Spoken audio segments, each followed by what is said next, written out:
혹시 매일 아침 무거운 몸을 일으키는 것조차 버거우신가요? 끝없이 늘어나는 약봉지를 보며 정말 이렇게 살아야 하나 한숨 짓고 계시진 않으신가요? 특히 식사 후면 치솟는 혈당 때문에 이러다 큰일 나는 건 아닐까? 하는 불안감에 늘 가슴 졸이고 계시진 않나요? 저도 그랬습니다. 아픈 허리는 매일 찌릿거리고 좋다는 약은 먹어봐도 그때뿐. 오히려 약의 개수만 늘어나는 것 같아 불안하기만 했습니다.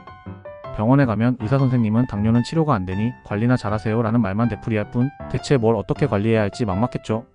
게다가 점점 늘어나는 뱃살 때문에 좋아하는 옷들은 하나둘씩 옷장 깊숙이 들어가 버리고 거울을 볼 때마다 속상한 마음 감출 수 없었습니다. 나도 예전에는 안 그랬는데 하는 자책감만 밀려왔죠. 그런데 여러분, 놀랍게도 이 모든 고통과 불편함에서 벗어날 수 있는 길이 있었습니다. 더 이상 약에 의존하지 않고 좋아하는 옷들을 다시 꺼내 입을 수 있게 되었죠. 그리고 가장 놀라웠던 건 치솟던 혈당이 거짓말처럼 안정되었다는 겁니다. 비결이 뭐냐고요? 바로 우리 몸에게 충분한 휴식을 주는 것이었습니다. 휴식이라고 하니 그냥 가만히 누워있는 것만 생각하실 수도 있을 텐데요. 오늘 제가 말씀드릴 몸을 쉬게 하는 법은 조금 특별합니다. 바로 우리 몸이 소화하는 데 쓰는 에너지를 아껴서 스스로를 회복하고 건강하게 만드는 간헐적 단식이라는 방법입니다. 단식이라고 하면 왠지 힘들고 배고플 것 같지만 전혀 그렇지 않습니다.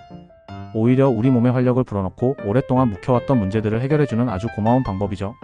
제가 어떻게 이 방법을 통해 삶의 질을 완전히 바꿀 수 있었는지 지금부터 자세히 알려드릴게요. 간헐적 단식이라는 말을 처음 들었을 때 저도 내가 굶는 걸 어떻게 해? 라며 걱정부터 앞섰습니다. 하지만 전문가의 조언을 듣고 조심스럽게 시작해보니 생각보다 훨씬 수월했습니다. 그리고 놀라운 변화들이 하나둘씩 나타나기 시작했죠. 가장 먼저 느껴진 건 몸이 훨씬 가벼워졌다는 거예요. 늘 소화가 안 되고 더부룩했던 속이 편안해지고 아침에 일어나는 것도 훨씬 수월해졌습니다. 마치 오랫동안 묵은 짐을 내려놓은 듯한 홀가분한 느낌이었죠. 꽉 끼던 바지를 입을 때 느껴지던 불편함도 사라졌습니다. 허리 둘레가 눈에 띄게 줄어드는 것을 보면서 정말 신기하다 라는 생각이 절로 들었습니다. 더 이상 억지로 뱃살을 감추려고 애쓰지 않아도 되니 얼마나 편하고 자신감이 생기는지 모릅니다. 그리고 가장 큰 선물은 바로 혈당 관리였습니다. 늘 불안했던 혈당 수치가 정상 범위로 안정적으로 유지되고 콜레스테롤 수치도 건강하게 돌아온 거예요. 매번 건강검진 받는 것이 두려웠는데 이제는 오히려 결과를 확인하는 것이 즐거워졌습니다. 의사 선생님도 어떻게 이렇게 좋아지셨어요? 약 외에 특별히 하신 게 있나요? 라며 놀라시기에 저는 자신있게 몸을 쉬게 하는 법을 실천했습니다. 라고 말씀드렸습니다. 그때 그 뿌듯함이란 이루 말할 수가 없었죠.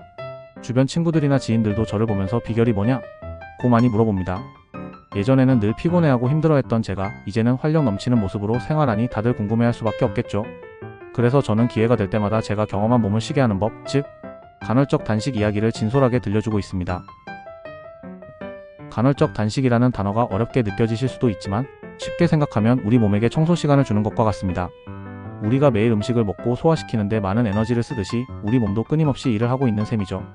그런데 나이가 들수록 자연스럽게 몸의 기능도 예전 같지 않기 때문에 가끔은 휴식을 통해 재충전하는 시간이 필요합니다. 마치 오랫동안 사용한 방을 청소하지 않으면 먼지가 쌓이고 낡아지는 것처럼 우리 몸도 계속해서 음식을 섭취하면 노폐물이 쌓이고 기능이 저하될 수 있습니다. 하지만 간헐적으로 음식을 멈춰주면 우리 몸은 그동안 쌓였던 노폐물을 청소하고 손상된 부분을 스스로 회복하는 데 집중할 수 있게 됩니다.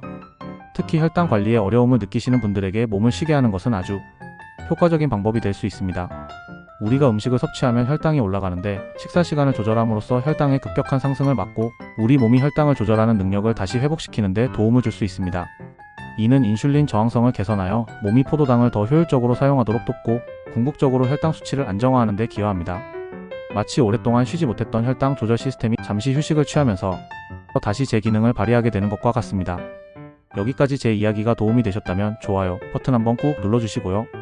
앞으로도 건강하고 활기찬 삶을 위한 유익한 정보들을 놓치지 않으시려면 구독과 알림 설정도 꼭 부탁드립니다. 자, 그럼 어떻게 몸을 쉬게 하는 것, 즉 간헐적 단식을 시작해야 할까요? 너무 걱정하지 마세요.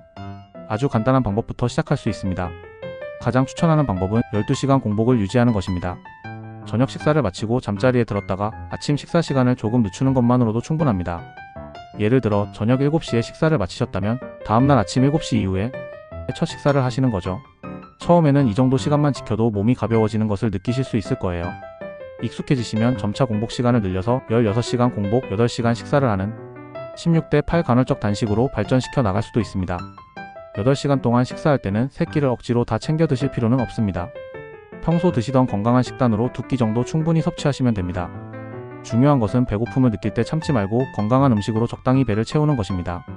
그리고 물은 충분히 자주 마셔주시는 것이 좋습니다.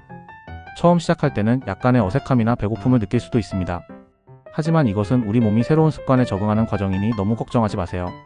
며칠만 꾸준히 실천하시면 금세 익숙해지고 오히려 속이 편안하고 활력이 넘치는 것을 경험하실 수 있을 겁니다. 물론 몸을 쉬게 하는 법을 시작하기 전에 몇 가지 꼭 기억해야 할 점이 있습니다. 특히 당뇨병으로 약을 복용 중이거나 인슐린 주사를 맞고 계신다면 반드시 담당 의사 선생님과 상의하신 후에 시작하셔야 합니다. 약물 용량 조절이 필요할 수 있기 때문입니다. 그리고 다른 만성 질환을 앓고 계시거나 꾸준히 약을 복용하고 계시다면 역시 의사와 상담 후 진행해주세요. 몸에 불편함이나 이상을 느끼신다면 즉시 중단하고 전문가의 도움을 받는 것이 중요합니다. 몸을 쉬게 하는 법, 즉 간헐적 단식은 단순히 체중을 감량하는 것을 넘어 우리 몸 스스로 건강을 되찾고 활기찬 삶을 선물해 줄 수 있는 놀라운 방법입니다. 처음에는 작은 변화부터 시작하더라도 꾸준히 실천하시면 분명 삶의 질이 향상되는 것을 느끼실 수 있을 거예요. 여러분의 건강하고 행복한 삶을 진심으로 응원합니다.